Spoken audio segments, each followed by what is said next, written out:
Well, thank you, Pete, and thanks for Bob as well, even though he's not here yet. Typical, late to the party. Um, so yeah, I appreciate him and yourself, Pete, letting me do this because this is something that I noticed initially when I was looking at Bob's consultation when I went up and mentored with him a couple of years ago. And what I'm going to cover today is really the idea of novel states and how they can express or change the expression of genes within the individual, and then something about common factors in therapy and how we use rituals, what they are, and why they're important. Then how rituals tie into common factors as well. And then we're going to be looking at Bob's consultation as a ritual and the common factors that he includes in that consultation. And then finally, we're going to finish off with designing your own change rituals. So hopefully you guys will get something out of this. And just to sort of pre-frame this, the first time I met Bob was at the gathering in Newcastle a few years ago. And he gave me a lift home. And halfway back up to Scotland, he was like, okay, Rowan, there's going to be times in our relationship where I need to just tell you to shut up because you're giving me too much information. So I'm going to structure this so that I'll give you some stuff about a part of this, and then I'm going to open it to questions at that point, just if there's anything that's not clear, or if I've overloaded your brain a little bit, we'll give you a little bit of a break state there. So we'll start off with novel states. So what is a novel state? It's a mental condition that deviates from the usual everyday mode of being. So it's a state where the mind's no longer caught up in its habitual automatic patterns. It's that moment when everything feels different, unfamiliar, and open to new possibilities. So in these states, the mind becomes more receptive to new ideas, fresh patterns of thought, and even physical or emotional reorganizations. This state can be triggered by events that challenge our normal perception. So it might be sensory overload, emotional intensity, or just a simple break from routine. I've noticed Bob's in here now taking notes. Um, so when we experience something that's novel, might be a first kiss or an unexpected twist of fate or the awe of witnessing some natural wonder or a piece of art, the brain shifts out of its default mode network. This change reduces the grip of ingrained programs and opens the path for hyperlearning. So in a novel state, the brain actively reevaluates prior assumptions, fosters creative problem solving, and even instigates changes on a cellular or genetic level. So essentially, it's a gateway to profound personal transformation and a key moment for facilitating therapeutic change. So if we cover some of the novel state experiences that you might have had in your life, just to sort of reiterate this. So things like your first kiss, your first heartbreak, or the moment you realize Santa and the Tooth Fairy don't exist, or it might be a funeral, a death of a loved one, or a pet, or a birth, seeing that little child helpless for the first time. And it may be something like the first dance at your wedding, or even the first time you visited a new city or a country. And, if we take that example, if you've ever been to a new city that's abroad and then gone back to visit that city a second time or a third time, often your memories of the experience of the second or third time won't be as strong as that first time you went there. And it's because of that fact that it's a novel state. You've not been here before, you don't know exactly what's safe or what's around the next corner. So it sort of triggers this novel state experience, and it's effectively a learning state.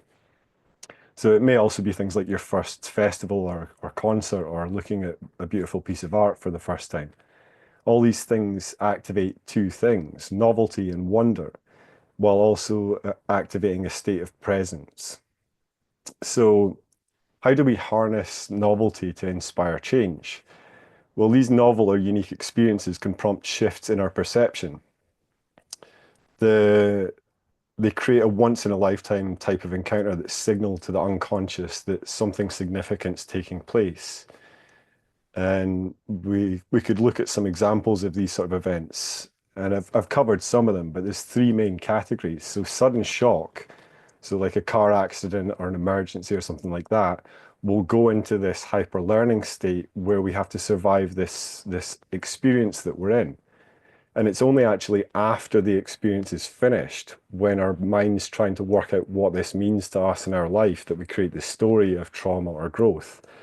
And that can be largely to do with things like the parts within the subconscious mind from childhood. So the evidence suggests that children who've had difficult childhoods are more likely to have PTSD later in life. And part of the reason behind that is because these parts of trauma patterns are already in the subconscious. So it's easier for it to build a new pattern of trauma at this point than necessarily someone who's had a happy childhood who doesn't have those parts of trauma in their childhood memories. So unfamiliar environments are another one, new cities, which I've sort of covered before, and exotic travel, things like that. But also things like, going to a meditation retreat, or even just changing the layout of the furniture in your house can have an effect where it shuts down the default mode network. We can't automatically walk into the living room and sit in our favorite chair in the same location and do the same thing if we've shifted everything about. So even just changing your environment a little bit can help trigger this novel state on a much smaller and more subtle level. And then we have rituals, ceremonies, and psychedelic experiences that broaden the person's perspective. So I'm going to pause here because this is like sort of the end of the novel states bit, but I'm just going to ask you guys if you've got any questions or if you want any clarity on this or if you've got any ideas. If that's all cool, then just give me a wee thumbs up and we'll move on to the next. Thank you. I love Bob's thumb up. So next, I wanted to just touch on Ernest Rossi's Psychobiology of Gene Expression. So this is a book that Ernest Rossi, who was one of Milton Erickson's pals, wrote. And he did a lot of research into neuroscience and neurogenesis in hypnosis and the healing arts. So if you're interested in the actual science of all this, his work bridges neuroscience and the healing arts by showing how positive creative experiences, from therapeutic hypnosis to the arts and complementary medicine, can actively modulate gene expression. And like just looking at this book, it's a thick book, but it's worth getting a hold of a copy. I think there's actually a version of it in text online that you can just sort of scan through.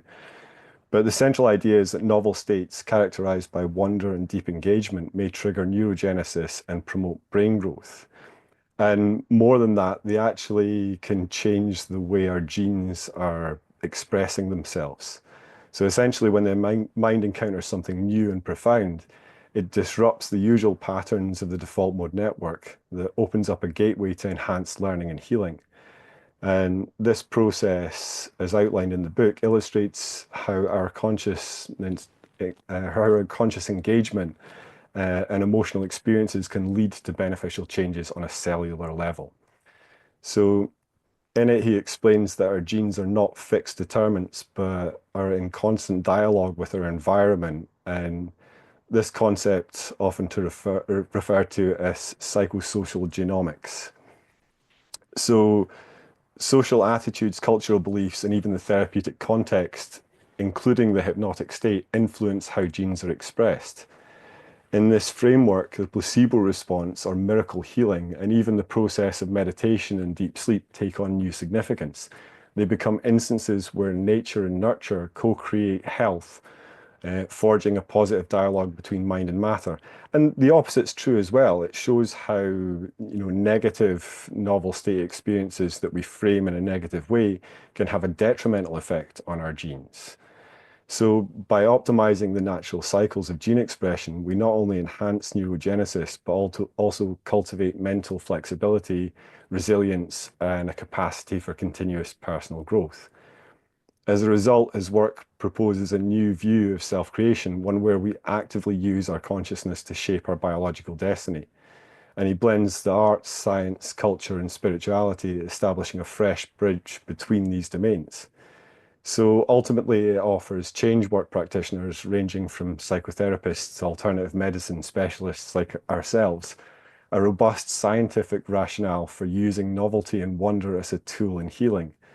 making it clear that every unique, engaging experience has the potential to rewire the brain and catalyze recovery from stress-related illness. So if you get a chance to go on stage for a demo for some hypnosis or change work, take it because you'll get change. If you're the one that goes up on stage, you're going to remember that moment for the rest of your life. And I'm sure everyone in this room has had a moment in, even just the first time you experienced the swan on yourself, you'll have had a moment of, okay, this is different. And that'll stick with you. I know that I think it was Anthony Jacquin did the Swan with me first in a bar in Edinburgh. And I'll always remember that moment because my hand moved non-volitionally. And it's a stronger effect than the effect that we get from things like pendulums and stuff like that. Certainly for me anyway, pendulums are something I grew up with, whereas the Swan is something bigger and something more powerful in this respect. So, does anyone have any questions on Rossi before we go on to common factors? Are you all good? Excellent. So, I don't know, how many of you guys know about common factors in therapy? Show of hands. Do you come across this? No. So, common factors in therapy are the elements that are found across various approaches that consistently contribute to positive outcomes. They're not about specific techniques that a therapist uses. They're really about the underlying elements that enable healing. So there's two main areas here. There's the interpersonal relationship, which is a genuine, caring, and competent connection, which is crucial. And when clients feel understood, respected, and valued, the trust builds naturally. This partnership creates a space where clients feel safe enough to explore difficult topics and embrace change. So we can see how this is part of what we're trying to create in this consultation. And we can see how if someone's doing the same thing that everyone before you has done, you're not going to get this level of novelty in this. Doctors generally delete interpersonal relationship with their clients, whereas hypnotists generally do. Then there's the expectation and social regulation and hope. So clients often bring with them a belief that therapy can help. When the therapist presents a credible rationale and conveys confidence in the process that they're giving, it reinforces the client's hope for improvement.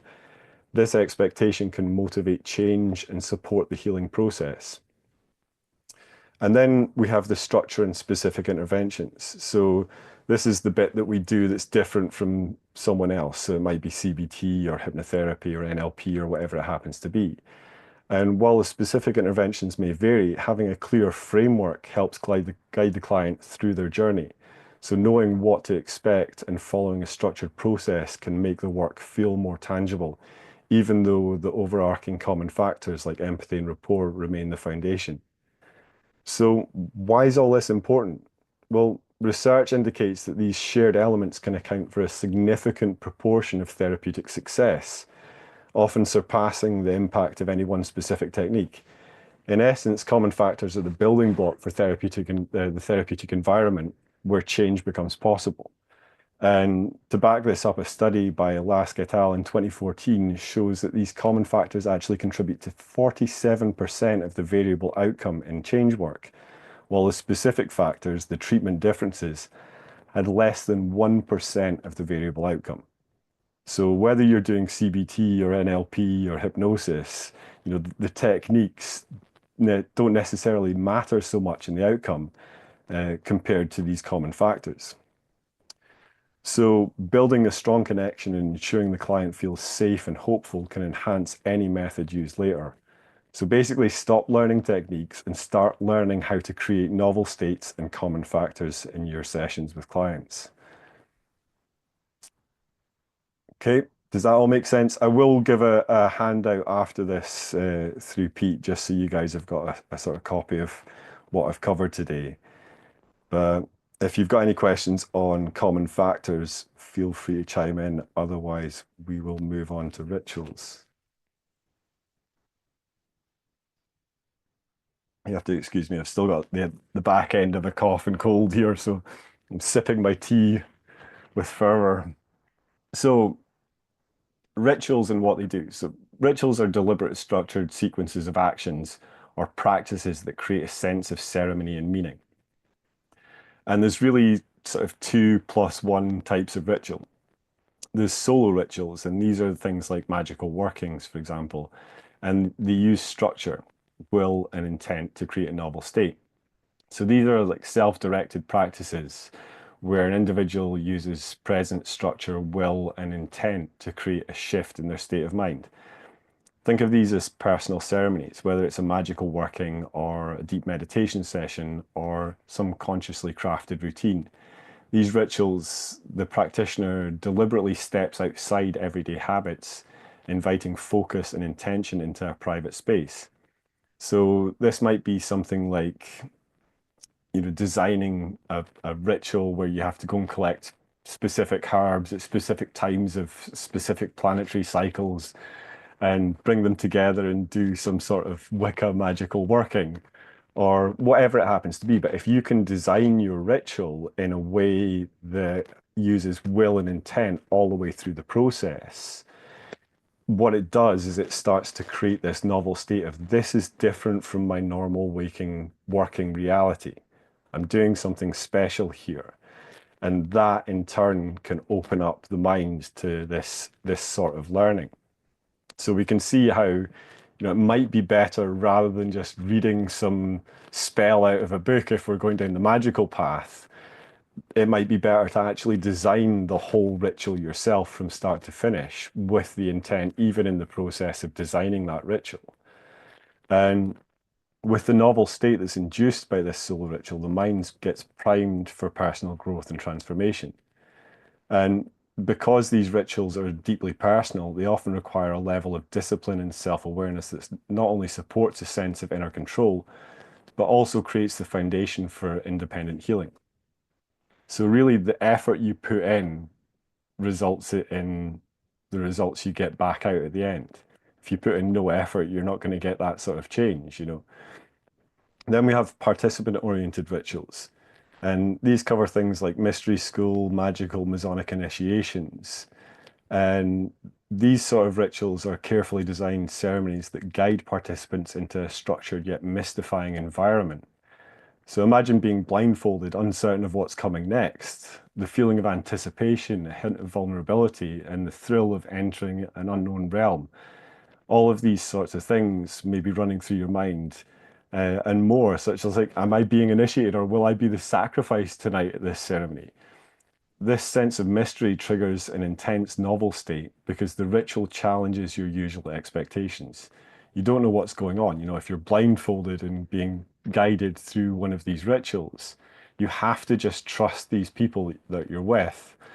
But because you don't know what's coming next, the mind's just open for learning. And all the suggestions that are in that ritual will take place, they'll stick in your mind.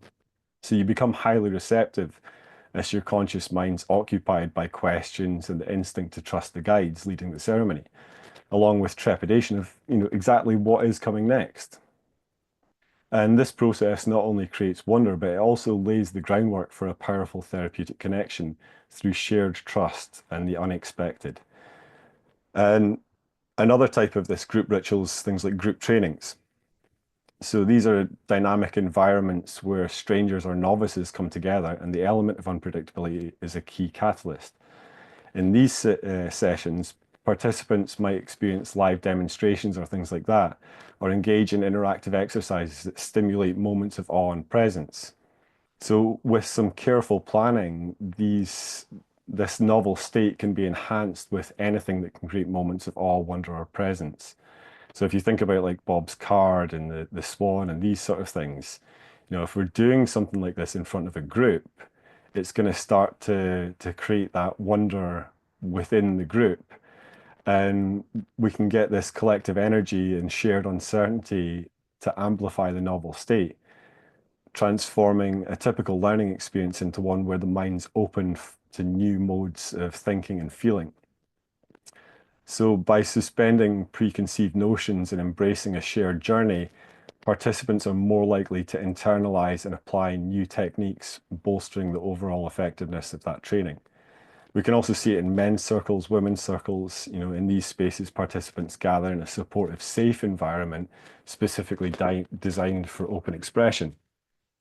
So here, the vulnerabilities embraced as part of the process, allowing each person to share deeply personal experiences in a non-judgmental setting. And this form of ritual creates a sense of belonging and mutual understanding, which not only contributes to an elevated novel state, but also reinforces the common factors of empathy and interpersonal connection. So we're starting to get this coming together when we see these therapeutic change sessions. And this is another one of these group uh, experiences, group rituals. A therapeutic change session is a ritual. A client that's going to any therapy session or even any therapist they've never met before will have a certain apprehension about it. Even massage. I actually looked up a few bits on Thai massage before my first experience, so I had a little idea of what I was getting into. And it was still a novel state going in there and actually having someone pull me about in weird yoga poses and stand on me and all sorts of stuff. So whether it's an initial therapy meeting or an innovative approach like a specialized massage session, therapeutic change sessions can be designed in a way that incorporates elements of surprise and intentional disruption of normal expectations. So we can see how Bob's doing this in his consultation as well, and I'll get into his consultation in a moment just to sort of cover this in a bit more detail. And then the others, beyond the examples that I've covered, there's other participatory rituals such as retreats, ceremony-based workshops, and communal art projects, and even forms of dance or music events. And each of these settings has the potential to evoke a novel state through the combined influence of sensory engagement, collective focus, and unpredictable moments of shared discovery. So by immersing participants in an environment where the unexpected is the norm, these rituals can enhance creative problem solving, foster emotional healing, and support the integration of new, healthier patterns of thought. And then the other, so that's the first two. The other one's psychedelic or toxin rituals. And these psychedelic or toxin rituals involve the use of like plant medicines, psychoactive substances, toad, slime, whatever it happens to be. And whether solo or under guided conditions, these practices are known to radically alter sensory perception and cognitive processes, creating profound novel states that rewire the brain. There's an element, especially with the psychedelics, where, if you look at psilocybin, the entire mind's being fired in different ways, where different areas of the brain are connected to areas that they wouldn't normally be connected to. So within the mind itself, there's a novel state being created by this particular drug or compound. The experience is characterized by an overwhelming richness of sensory input, emotional catharsis, and a temporary dissolution of habitual thought patterns. As the brain's connectivity is challenged, long-standing neural pathways are disrupted, allowing for the emergence of new perspectives and insights. So if we use these under careful use or supervision, these sort of rituals can lead to enhanced neurogenesis and modulation of gene expression, supporting lasting changes that extend beyond the immediate experience. And, you know, this sort of work with plants and so forth stands apart from more conventional modalities, apart from maybe hypnosis, by its capacity to induce a deep visceral shift in consciousness, a reorganization that goes straight to the core of one's personal narrative. And integrating such profound changes with a controlled therapy within a controlled therapeutic environment can enhance the overall healing process and provide a clear example of how novel states can catalyze transformative personal growth. This is why it's so important if you do work with these sort of compounds to do integration after your experiences. And due to the change in the way the brain's wired and all the sensory information adding to that, every psychedelic experience is a new experience for the mind and body. So it creates a novel state in the system. We can also look here at things like, the Roxiva RX1 light machines that I think Mandy, you've had a shot on them, haven't you? Um, like because the sensory information that's coming in with the strobing light is always different. You're always going to have different food in your gut, different sensory stuff coming in from the world around you as you're experiencing one of these light meditations. it creates a novel state every single time. And the stuff you experience in the same program will be different, even if you just run it again straight away after the previous running of that program. So whatever means of ritual you're using, by engaging in the ritual, a person's invited to suspend everyday expectations and sort of enter a space that feels distinct or almost magical. And this pause from routine primes the mind for new learning and emotional shifts. And each of these ritual types serves as a bridge between routine consciousness and a state of hyper openness, where the mind's ready to embrace change.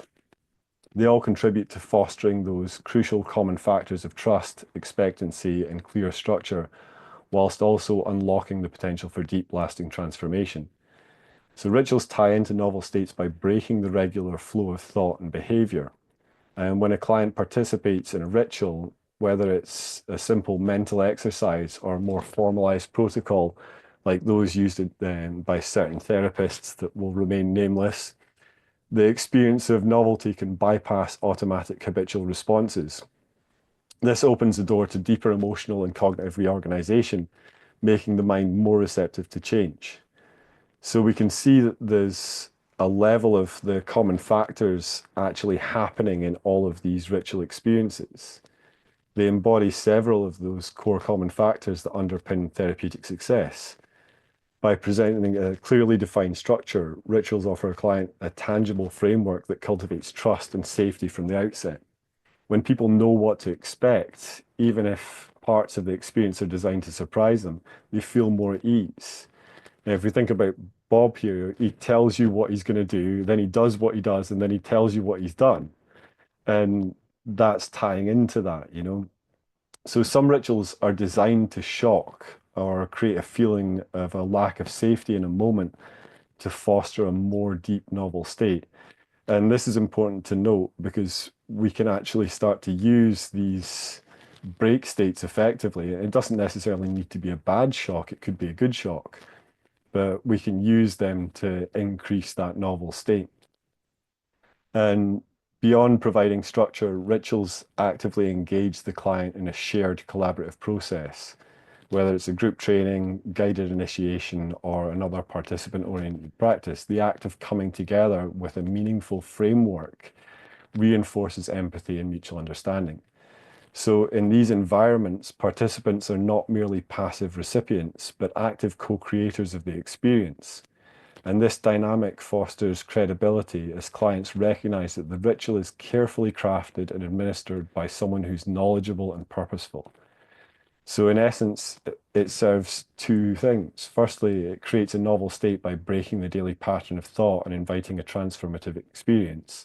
And secondly, it activates key common factors such as empathy, trust, clear expectation, and safety, which in combination sets the stage for lasting positive outcomes in therapy.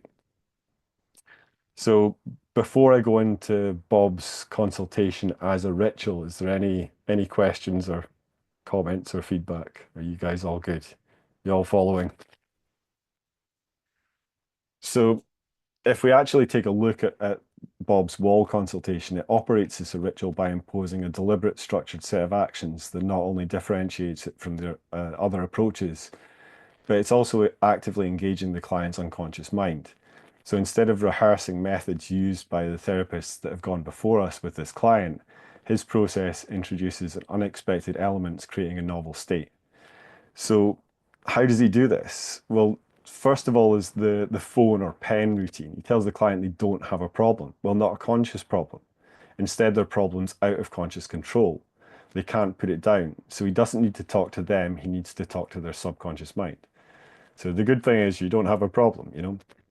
So this is first of all showing them that this guy actually gets me. He understands that this is something that I'm trying to let go of, but just can't let go of. And he does it in a really fun, interesting way that'll probably get a laugh out of most people, you know. And then there's the card routine. This is the sort of second stage. This shows the client that he can subtly guide the unconscious to decision without the conscious mind realizing how it's happened. So this is a carefully staged performance that invites the client to enter a state of wonder where habitual thought patterns are set aside in favor of a fresh, receptive mindset. It shows the client that he indeed can talk to and coerce the subconscious into a decision, while the conscious mind's none the wiser of how it happened. So we can see here that this is now building on the phone or pen. You don't have a conscious problem, you've got an unconscious problem. We need to talk to the subconscious. Here, I can talk to the subconscious. And then furthermore, when we bring in the swan, this shows that he can indeed speak to the subconscious body mind, and it actually responds in an independent manner, while the conscious looks on in awe and wonder. And then he'll go on to do things like, the business card reveal or the glove routine. If you've ever seen him live in person, you'll know what that one's all about. If you've not seen it yet, I won't spoil the trick. So, what we're doing here is we're creating a series of steps throughout his consultation where he's showing you something different to what everyone else has shown you as a client. He's saying that this is something more. And I think that's a really important aspect of this. He also ties in some of the common factors into the consultation as well. So there's the interpersonal relationship, the therapist's empathy and genuine warmth um, creates this interpersonal connection that's strengthened by the humor that Bob brings and the direct and confident communication that he has throughout his consultation. And when he's teaching as well, you'll see this. So him telling the client they don't have a conscious problem and demonstrating with a simple pen how the unconscious clings to the issue no matter what their efforts are. These demonstrations not only lead to credibility to the therapist's expertise, but they also enhance the client's expectation that meaningful change is achievable. There's a sense of safety and trust throughout his consultation. The structured sequence, the SOPs, and the consistent presentation build trust and a sense of safety, as the client sees a clear framework that reassures them that the change worker they're with now knows exactly what they're doing and how to do it, how to help them. And he does this in the 6 questions that he shows you that a client has in their mind at the start of a consultation and how he answers those within the consultation. He also creates a collaborative partnership between therapist and client. The SWAN tests for and the tests for internal senses, as well as other hypnotic tests that he does, all create a collaboration with the client where the change worker is holding a space where failure doesn't exist. We're just working out how you work. Is that okay? He gives you 3 instructions. Don't try and help me. Don't try and fight me. Just let whatever happens happen. And one of 3 things is going to happen. Your hand's going to move on its own. And that's wonderful. Or it's not going to move and you're going to feel it want to move. And that's fine. Or it's not going to move and you're not going to feel anything. And that's fine too. We're just seeing how you work. Is that okay? So he's creating this collaborative partnership that there is no failure anywhere through it. So the client can let go of the idea that, oh, am I doing this right? He knows he or she knows that they're held by the therapist in this case. And there's a clear communication of understanding and skill. All through the consultation, Bob explains what's about to happen. He pre-frames it so, again, failure doesn't exist. Then he does exactly what he's just said he'd do, and then he tells them what's just happened. So this lends credibility to his expertise, but also enhances the client's expectation that meaningful change is achievable.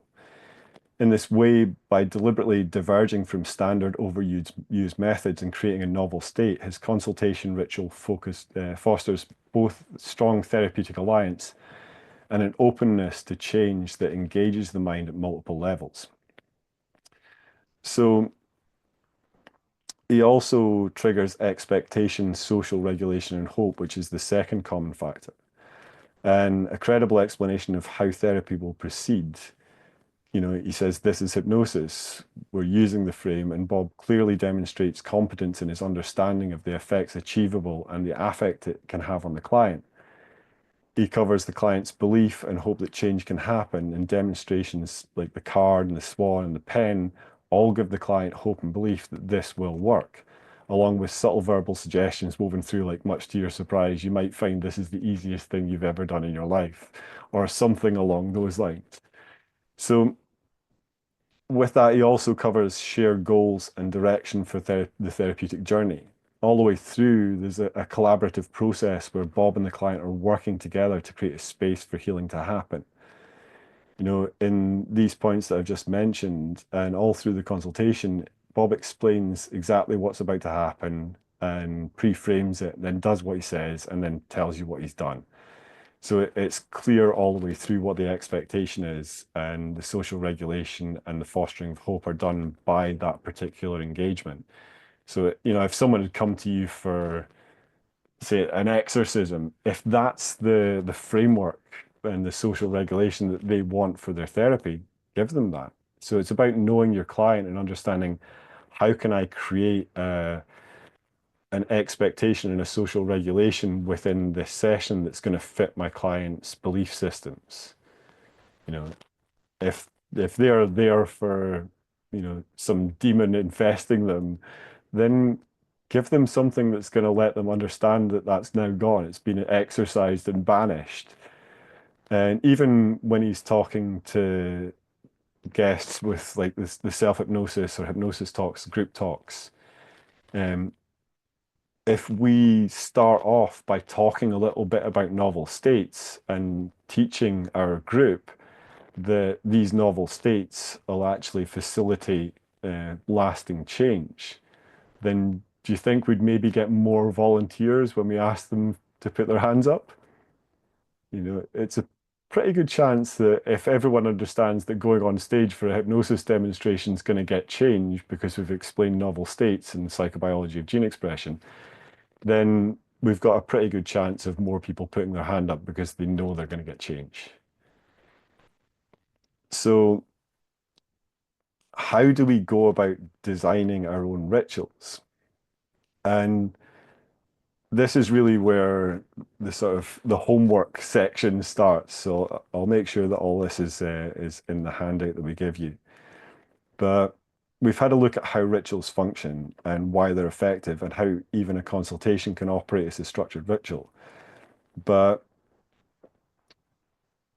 once we understand how rituals work, it means you're no longer limited to use the ones that already existed.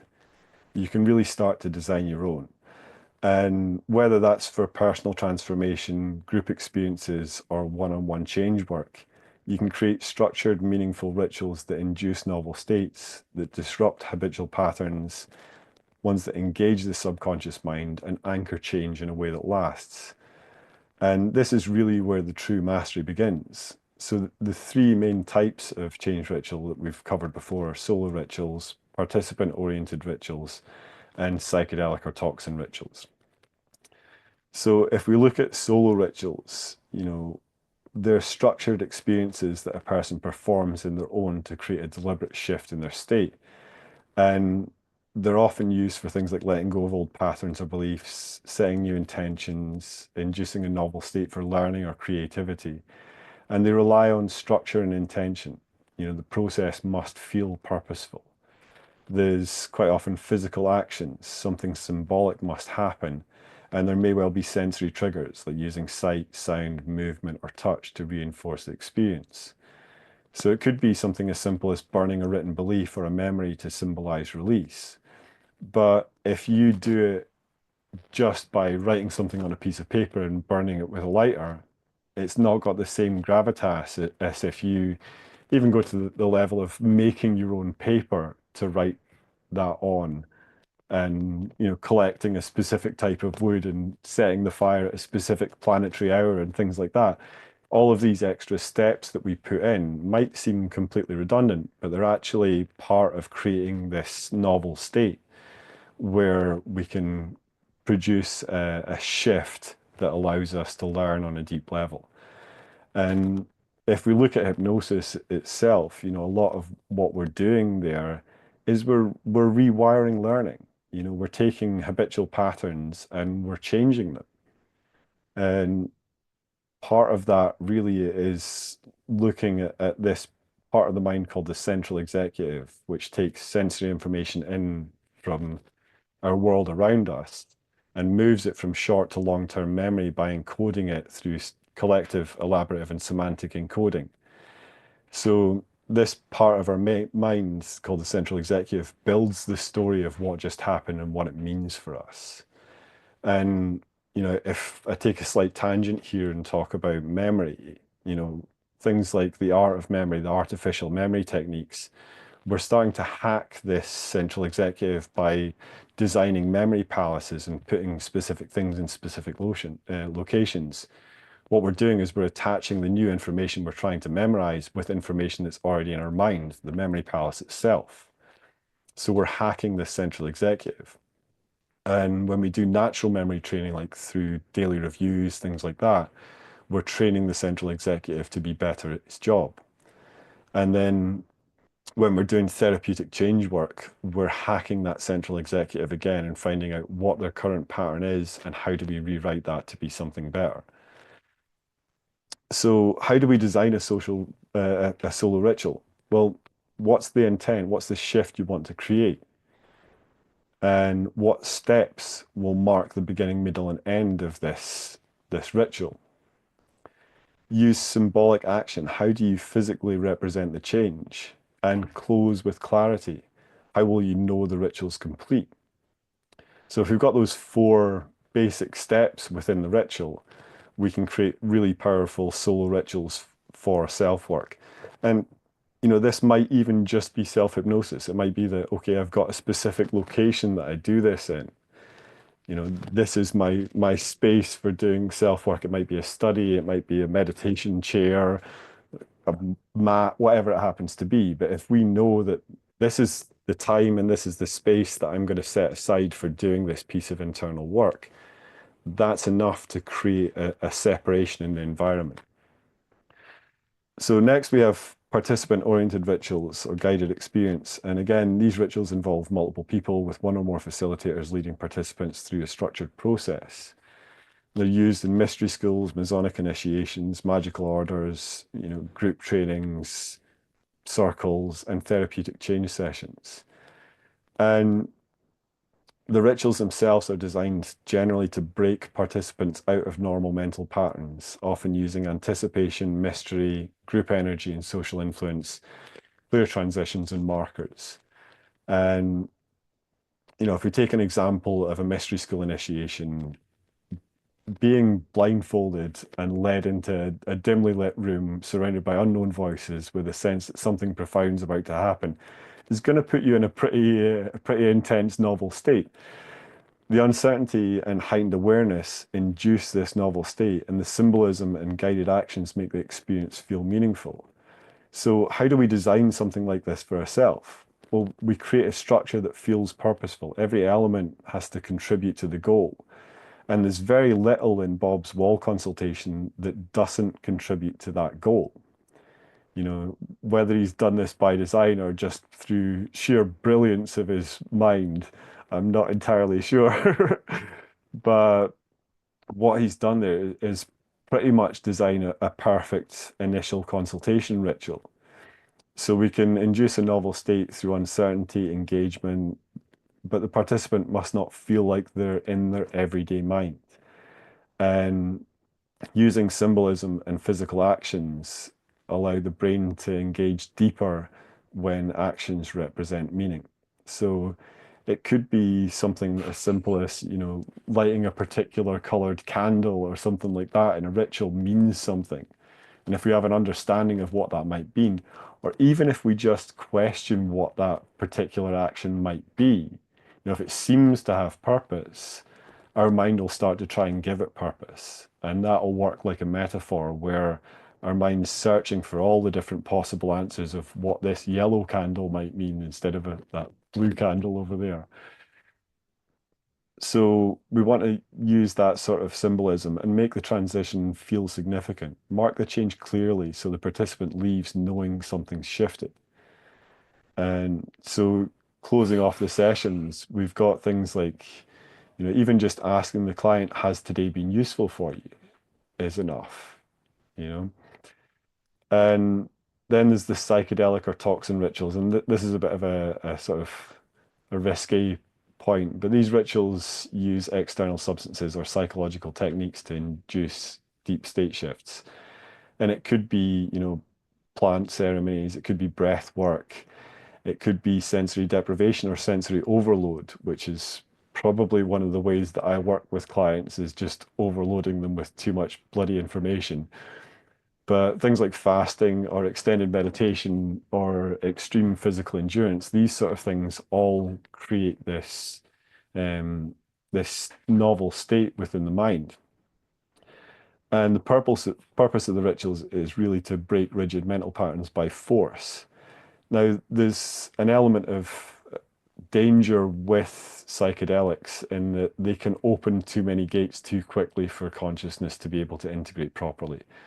So I'd say that they're not necessarily for everyone, but if they do happen to work for you, then that's entirely your own choice. But they work because of the intensity of the experience forces the brain into a novel state. And the temporary disruption of normal perception allows for new neural connections to form. And the ritual structure surrounding the experience determines how meaning is assigned to it. So if we and go for a walk in nature, we might have a change experience. But if we use them in a more structured way, like studying a specific aspect of consciousness with the intent that today's trip is going to be about this particular question or this particular aspect of consciousness, we can effectively do dream incubation on these experiences and start to go into these experiences with more presence and the ability to ask questions of our unconscious. So you can sort of open up a dialogue between your conscious and unconscious mind in some of these states.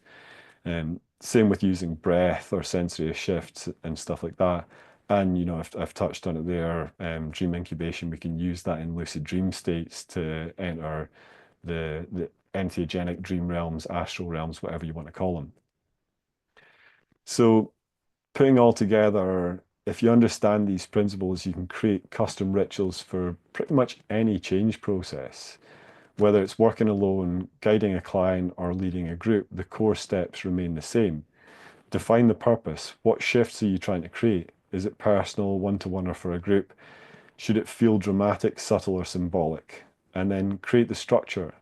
What marks the beginning, middle, and end? What physical or symbolic actions are going to take place during this ritual? And what environmental elements will enhance the experience? And then step three is inducing the novel state. So will you use surprise, mystery, or sensory shifts, or a combination of all these things and more? Will the experience be interactive or introspective? And how will you keep the participant fully engaged? And we can see from this that, you know, all three of these effectively are covered in Bob's consultation. Then make the transition clear. So how will the participant know that they're changed? Will there be a final symbolic action or declaration? And what will signal completion? So it may be something like doing future pacing or something like that, after you've done the change work. Get them to go forward in time and check and see how that is. But whatever you're doing there, make sure that transition's clear and then ensure integration. What will anchor the experience into daily life? Will there be a reflection, discussion, or follow-up action? And,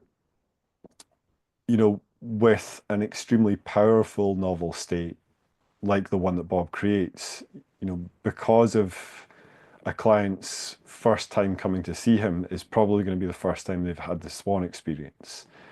It's such a powerful novel state creation that it's going to help get everything in that session to stick. The difficulty is then trying to create novel states in session two and session three. But, if you can do the bulk of the work in session one, then you're good to go. And just on a side note here as well, there's other ways of creating novel states. So if we think of people like Franz Anton Mesmer, he wore cloaks and did these weird baquettes with barrels and iron rods and like rope and glass harmoniums and all this weird stuff. That's creating a novel state. Even Richard Bandler with his slightly weird creepiness, he's creating a novel state just with his presence. So it doesn't necessarily need to be something that's designed in a fully formatted way. although that's extremely beneficial, we can create a novel state just by being weird, unusual, funny, anything out of the ordinary. So, how do we bring this all together? Over the course of this little chat, what's been almost an hour, um, we've explored the core mechanisms of transformation, not just what works, but why it works. And if you've been following along, you should see that real change is not about techniques alone. It's about understanding the deeper principles that drive human transformation. So these novel states are the gateway to change. If we can create a novel state, we're instantly going to get the mind opening up to new learning. I've covered a few of the ways that we can create these, but really thinking about how you can create that. And like a novel experience it can be anything as simple as, you know, an example of this would be actually out of Derren Brown's Trick of the Mind book. He talks about some guy eyeballing him in the street and having a go at him. And he says, the walls outside my house are yay high. The ones in Spain were this high, but the ones outside my house are only this high. I've done this I used to work in nightclub photography, and I had someone being aggressive one day. And if someone comes at you with aggression, they've got a series of pre-programmed responses that they're expecting to happen that they have programs for already. So if you submit, great, they've got a program for that. If you try and fight them, they've got a program for that. And if you run away, they've got a program for that. What they don't have a program for is, I had a blue bike when I was 5. My dad reversed over it with his Land Rover. I love that blue bike. Got a grey one now, but it's just not the same. And by giving something like that, that was pretty much verbatim the example I used on this guy that was trying to have a go at me in a bar. And the result is that they don't have a pattern for it. So they go into a trance state and look for something that will match. And with this chap, he started talking about his childhood bike and how he loved it. So I got basically an instant regression with this guy. All his anger and malice towards me vanished. And we had a conversation about the bikes that we had when we were kids. So, even just these little break states that we can put in are enough to create a mini novel state. So it's understanding how to use that within these sort of sessions. And that leads me on to expectation and belief and how they shape reality. So if someone believes a process will work, their biology and psychology align with that belief. This is why framing, confidence, and social influence are more powerful than any technique. Your role is not just to deliver an intervention, but to create the conditions where change is inevitable.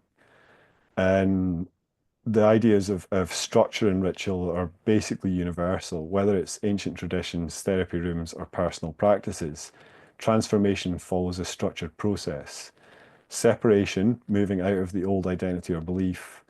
Liminality, entering the space of change where the old dissolves and the new is not yet solid. And then reintegration, emerging with a new belief, behavior, or state of being.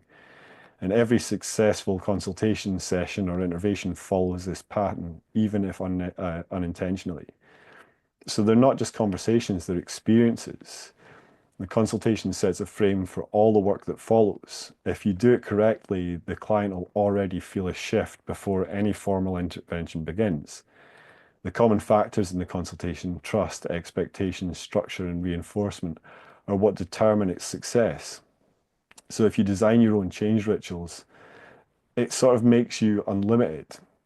Once you understand how transformation actually works, you can create your own rituals and interventions or hijack these novel states when you notice them in clients or just in the people around you.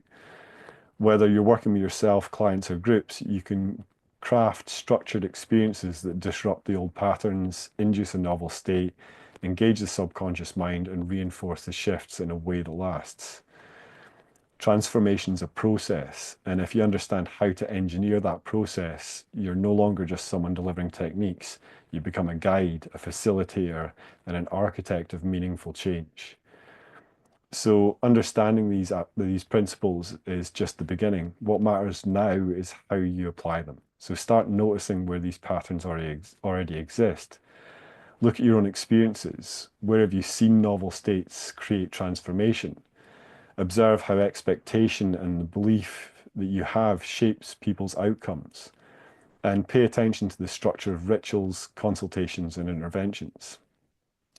Then we want to start using these principles in your own work. Frame your consultations as structured, intentional experiences. Use novelty, engagement, and symbolism to deepen the impact of your work. And start designing your own rituals for change, testing what works and refining your approach. And then just to continue and deepen your understanding, the more you experiment with applying these principles deliberately, the more effective you'll become.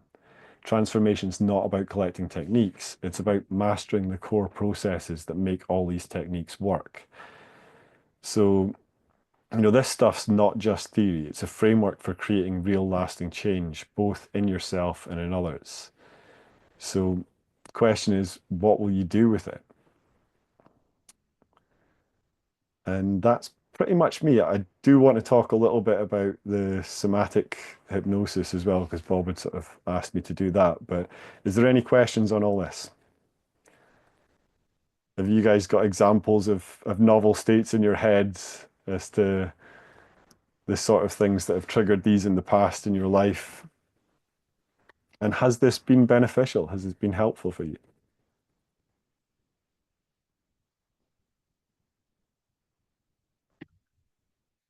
One thumb up from Mandy, the rest of you are all like, eh. This is why I said at the start, Bob stopped me on that road back up north. I'm gonna have to get you to shut up sometimes, Rowan, because it's just too much.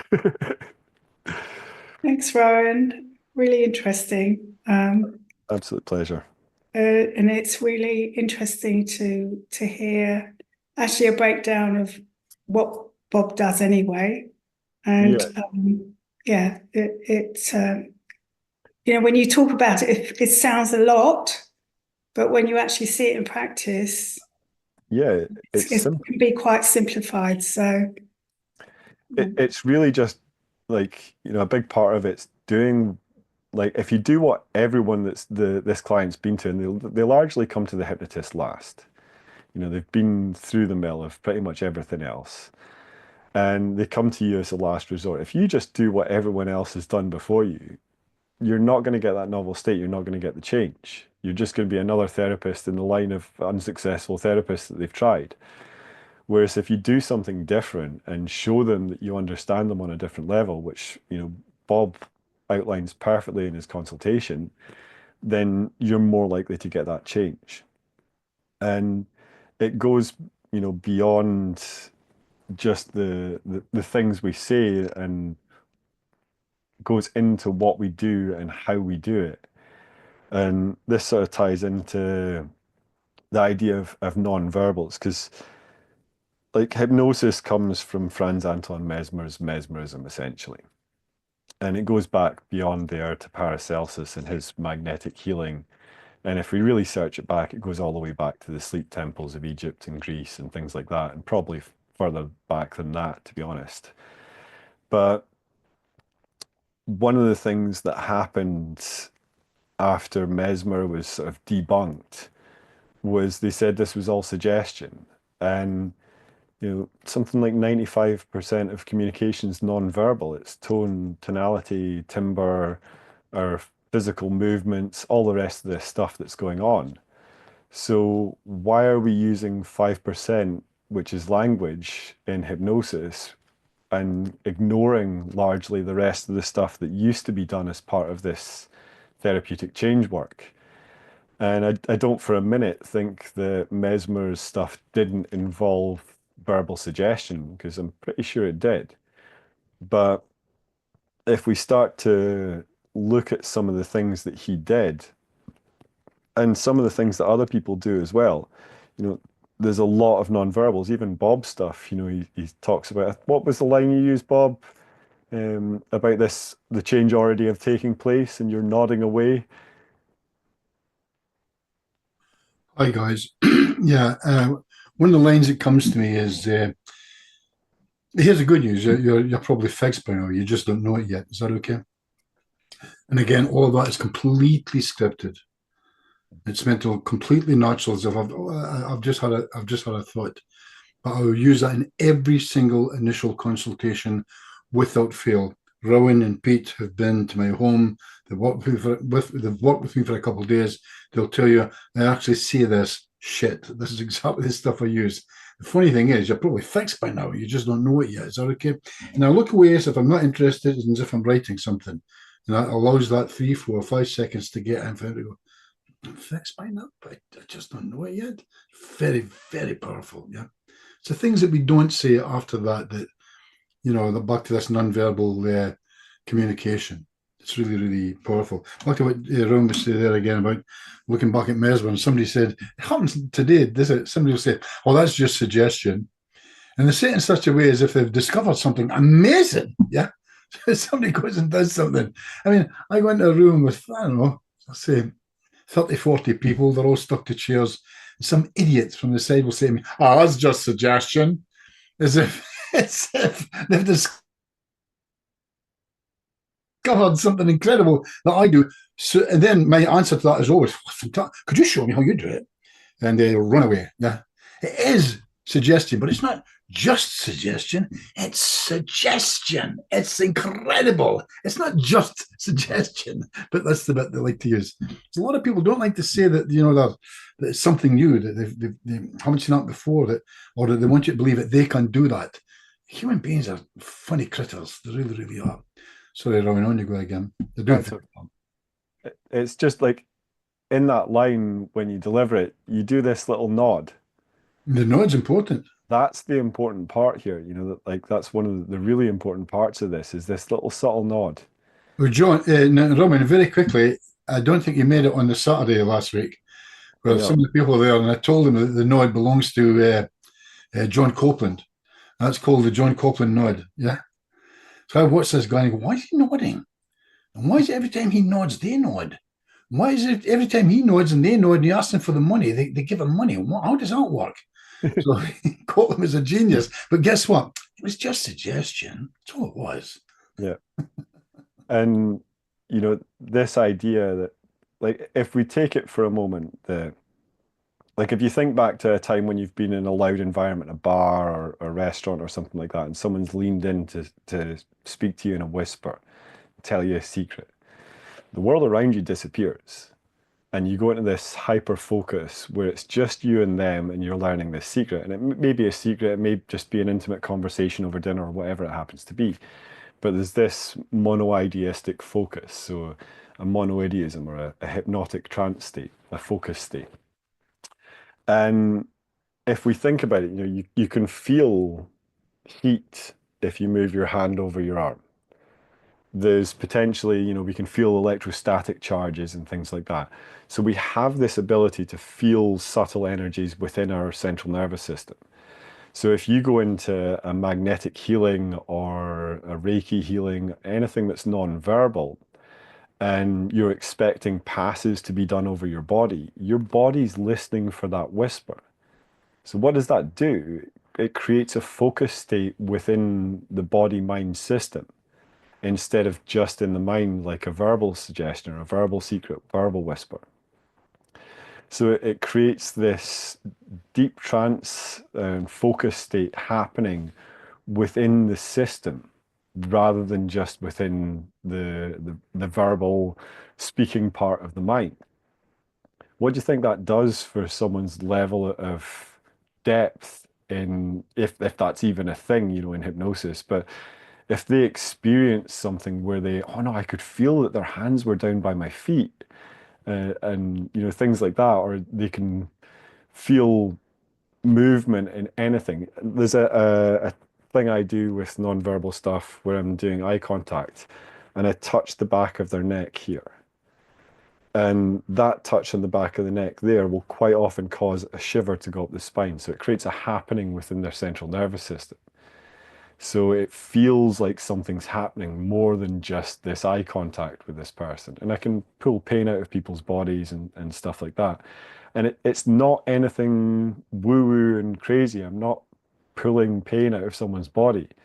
What I'm doing is I'm creating a novel state by doing something fucking weird, to be honest. You know, they've never experienced this person standing in front of them, staring at the eye, going, look into this eye. And something weird's about to happen, but just go with it, which is one of my sort of pre-frames for this. And then I create a physical shock at the same time as giving a non-verbal suggestion. And 95% of the time, it seems to work. Bob's going to test me on this later, but we're going to go out in London and try this out on a few people, hopefully. But it seems to work. You know, the results speak for themselves in the stuff that I've done with this. And I think it's important to understand that there are lots of different ways of creating these novel states through doing something slightly different. Uh, the non-verbal hypnosis or somatic hypnosis, somatic suggestions is probably a good way of putting it, is this idea that we can talk body mind to body mind instead of just mind to mind. So I'll probably do something more on that at some point in the future, maybe with Pete if he's up for it. But I shall leave it there because that's been an hour or so, and open it to you guys to see if you've got any questions or anything. Can I just ask, Rowan, what do you do to create that shock? Have you not seen me do this? I probably have. I I, can't I think I remember. think you maybe saw I me. maybe haven't because I mean I wasn't with you the whole time in the Lake But District, so there's a good chance that I maybe missed it. I did it in the bar with is it Carol or Caroline? Carol? I think it's Carol. Um, but I'll stand face to face with the client that's got the pain and say it's in their right shoulder. I'll stand basically shoulder width. I'll get them to show me where the pain is, check that it's okay to touch them, and then I'll go, okay, this is going to be a bit weird, but just go with it. Focus on this eye, and I'll focus on their eye.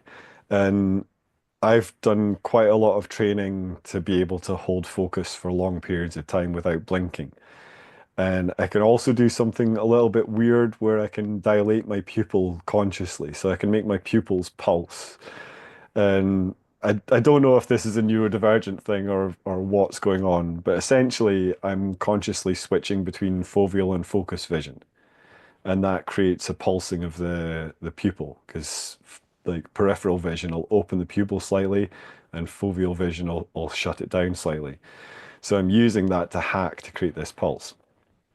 And then when I notice their eyes start to shift, and I can't really explain what that shift is, but I notice a shift in their eye. And it's almost like they've sort of got used to me being in front of them doing this movement thing, because I'm sort of swaying back and forward a little bit at this point with wide eyes.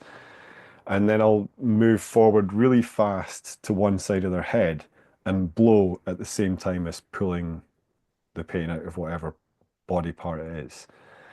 And it works. Now, how it works, I'm not 100% sure. I've got some theories. You know, scientifically, I could say that what I'm doing is I'm creating a shock induction, like a mini shock induction that shuts down the amygdala or triggers the amygdala and shuts down their default mode network. And the suggestion of pulling the pain out does exactly that. It gets rid of the pain because there's a pre-frame to this as well. Like, you know, where's the pain? What scale's it at? 0 to 10, 1 to 10, whatever. So a sort of side thought here as well on this is that quite often chronic pain, so say like you've got a frozen shoulder or something like that, it may be to do with some damage that was done in the shoulder years ago. And then all of the muscles and tendons and ligaments and stuff around that damage have brought tension in to support the damaged joint as it's healing. And that tension stayed, but the healing's done. So this suggestion of pulling the pain out gives them a moment, a space where they can let go of that tension. And as a result, the shoulder gets healed. And I've done a number of frozen shoulders and arthritic pain and headaches and all sorts of things using this technique. And it seems to work pretty reliably for most things. I've even done name amnesias on a couple of people with this, where I'm pulling their name out of their head using this same technique. And it seems to work. So it's definitely worth investigating more. And I think you know, bringing somatic suggestion training into hypnosis would be beneficial, and not just into hypnosis, but into all sort of healing therapeutic modalities would be a beneficial thing to do. Does that answer your question? Yeah, really interesting. I think I'll need to try that one. Well, I I'm need gonna, to get someone on the same level as me, though, so I am quite short. yeah, I found that it works better on like for me being taller than the other person. Okay. Because I am effectively using a little bit of a shock or fear response to create this shift, which Could you doesn't do work. it with someone sitting down then? Yeah, I had a guy in Covent Gardens who had a problem with his shoulder, and he was quite a bit taller than me, so I just stood on a step. So I was taller than him, and that works. You can do it to people sitting down. I've done it to a guy in a wheelchair. His pain didn't go away permanently, but it did clear for the day, which is better than nothing. But that was like Yeah. nerve pain from paralysis and stuff like that, which is something that I'd never worked on before. Yeah. Maybe you could start off with knees, Mandy. People with cartilage problems. Brilliant. Maybe I should go around with something and give them a good tap first. Break their knees. Well, Ignore that. break their knee first, then get rid of the pain for them. Yeah, It's a then very, get rid of very the pain. Scottish thing to do. You know, Glasgow was voted the city you're most likely to get stabbed in and Britain's friendliest city in the same week. So they'll stab you, but they'll take you to a hospital and make sure you're okay. Yeah, sounds about right. Okay, cheers, Rowan. Pleasure. Anything else? Nope. Happy with all that. So we'll do a wee send out with Pete so that you guys have all got a rough copy of what I've covered today so you can check back over it. And I believe this is going out to a few other people as well that have registered. So while we're here, Rowan, just a thing. I maybe asked you this before and I can't remember. So obviously I know what psychosomatic is, but for the guys here watching, if you were to give them a sentence with your interpretation of what somatic suggestion means, just in a nutshell, what would you say? So psychosomatic is the mind affecting the body, and somasomatic is the body affecting the mind. Yeah. So somatic suggestion or somatic hypnotherapy is effectively using the body and body to body communication or non-verbal communication in order to facilitate change.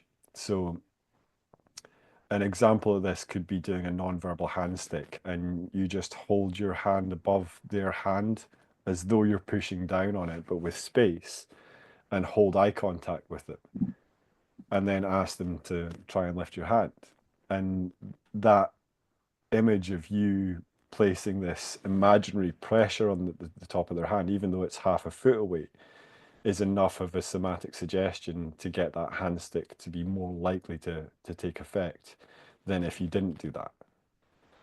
So another way I've done a non-verbal hand stick is to make my mirroring hand to theirs drop off my arm and just appear like it's dead.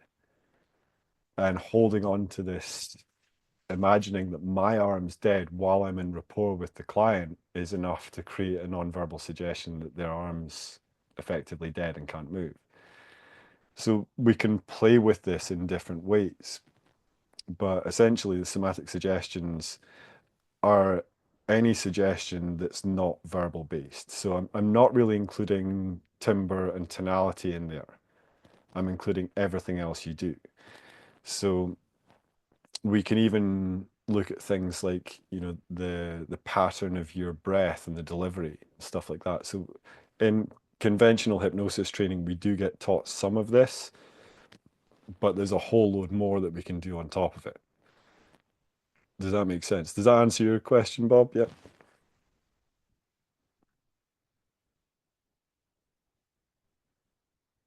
Anything else? Or are you all suitably overloaded? Can I ask you, Ron, something completely Yep. different, maybe? You mentioned regarding focus, which I'm very interested in. What is your take about the frequency? Use the binaural beats and stuff like that. So I work with Roxiva sound and light machines. So they use strobing light to induce these states. And essentially, if we trigger something like an alpha focus state of like 10 hertz or something like that, we'll also be triggering subharmonics and harmonics of them. So if we create other frequencies that are harmonically tuned to that first frequency, we can create a deeper meditative experience.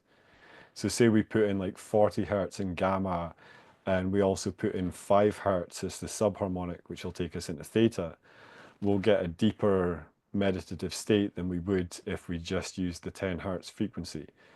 But at the end of the day, these binaural beats and any sort of rhythm throughout the system is going to have an effect. And this actually ties into something else, which you guys will probably know about tapping EFT.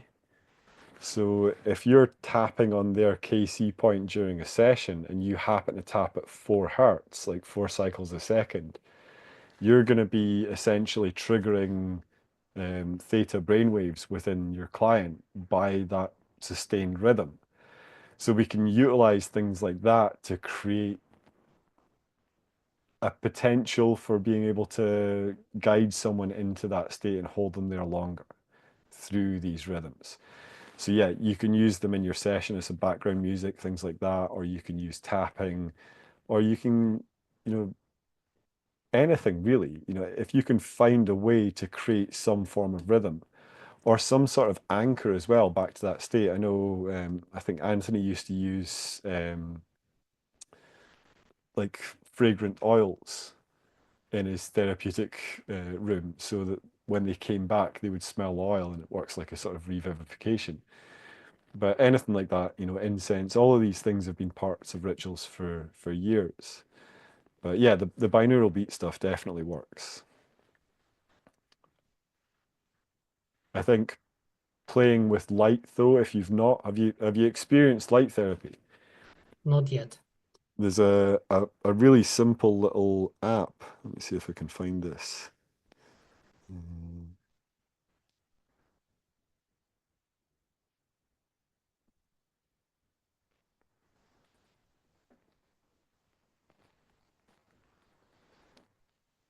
Yeah, so there's an app called Luminate, Lumenate, and it uses the strobe on your camera phone to basically give you an idea of what these light-induced altered states are like. But just a sort of side note, if we're listening to a binaural beat or getting a rhythm in through our body somewhere or other, all of our senses, except for our sense of sight, use our body's own electrical energy for that signal. Light's different because the photoreceptors in our eyes actually convert the photons into electrons. So instead of heating up the back of your eye like it would do if it wasn't doing that conversion, it converts these light signals into electrical signals. So it's bathing your neurology with new energy. So using light as a means of producing an altered state is actually one of the most powerful ways of creating these brainwave entrainments, basically. And it's been shown in research in all over the world now, but I think it started in Melbourne, that 40 hertz strobing lights, 1 millisecond bursts for an hour a day, they cleared 75% of hard and soft plaques from rats and mice with Alzheimer's. So basically just blowing away all the plaques at the synapse, just using light.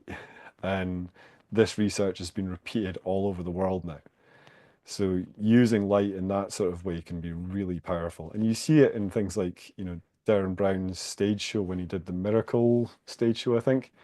He really used, like halfway through the show, he uses the stage lights and everything to create this altered experience of the feeling of the sun. It's like really hot halogen lights, but it creates that feeling of the sun on the crowd as he's going through the visualization he's guiding you through. So anything that you can use that's able to add to your trance induction or your therapeutic change work, play, man. Like the more the more we create novel states in how we work, the more we're going to create novel states in the clients. Thank you. Anything else? Oh, you have to go, Bob. Nice to see you. Thanks again for letting me do this as well. I do appreciate it. We'll catch up at some point soon, yeah?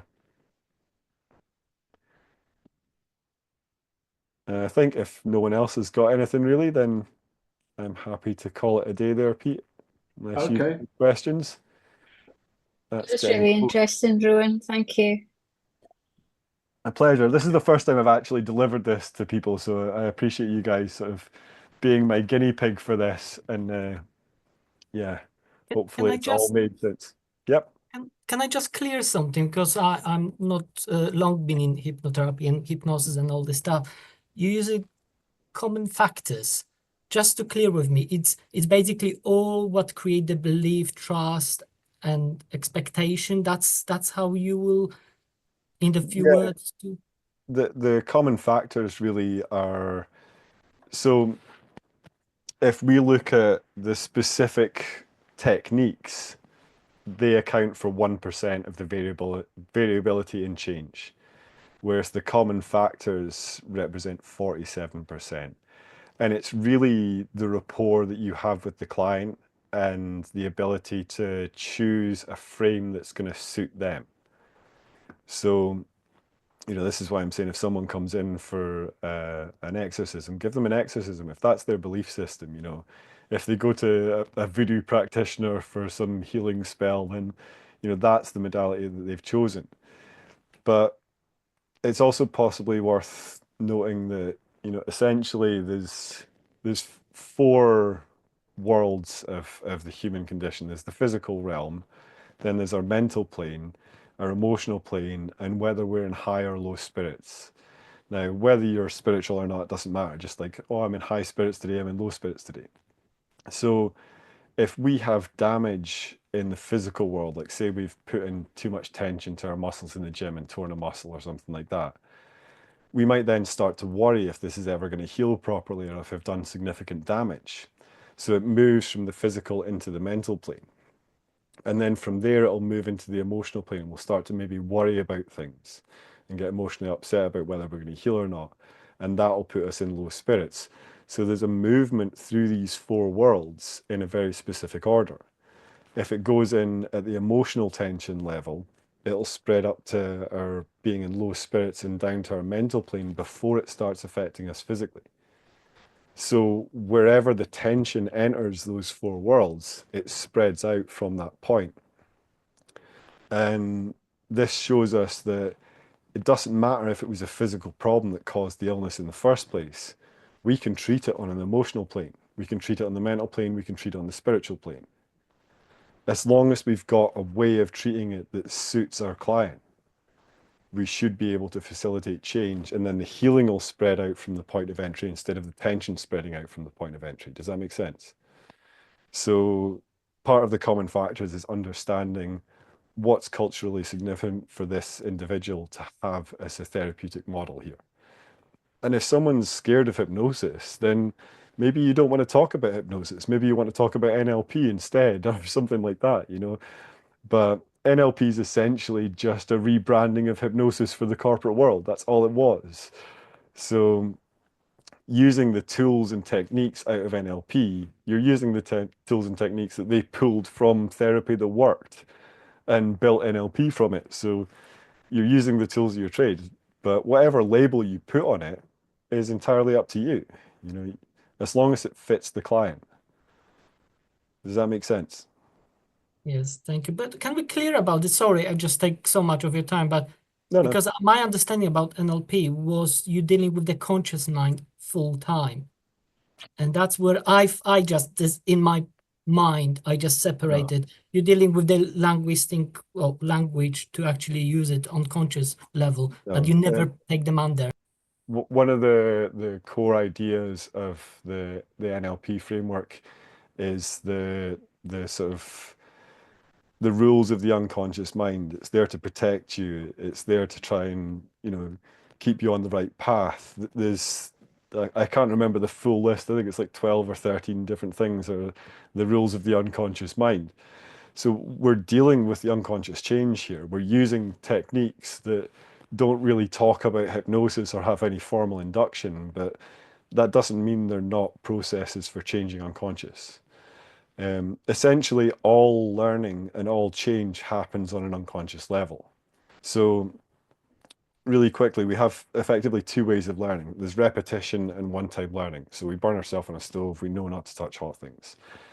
But the repetition, if you think about if you've learned to ride a bike or drive a car, you practice and practice and you're trying to coordinate and trying to coordinate. And then you wake up one day and you can just do it. And that's the point where the unconscious has gone, oh, I understand what pattern you're trying to make here and built the pattern for you. So that learning's happened on the unconscious at an instantaneous level. It gets it. It's like, oh, right, cool, I know what we're doing here. And as soon as it's got it, the pattern's there. You don't have to worry about it anymore. Now you can start listening to the radio or talking to the driving instructor or whatever it happens to be. So with this sort of stuff, we're essentially trying to facilitate a shift in unconscious behaviors. So NLP is really modeling excellence, but it's also a toolbox of tools to use in therapy to change the unconscious mind. Yeah. Well, I hope you've all got something out of it, and yeah, as I say, thanks for letting me come on and play and waffle on for a while. I do appreciate it.